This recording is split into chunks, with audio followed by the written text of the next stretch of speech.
Was bedeutet hochmoderner Maschinenpark bei ZIM und welchen Unterschied spürt der Kunde?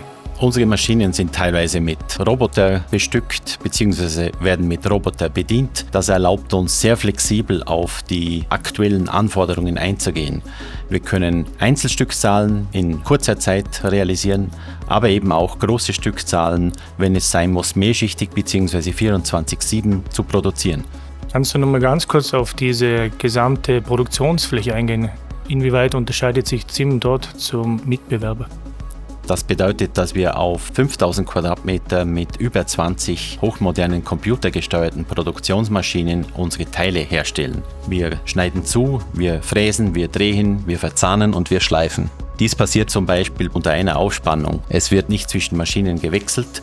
Das ergibt eine höhere Fertigungsgenauigkeit in einer sehr guten Produktionszeit.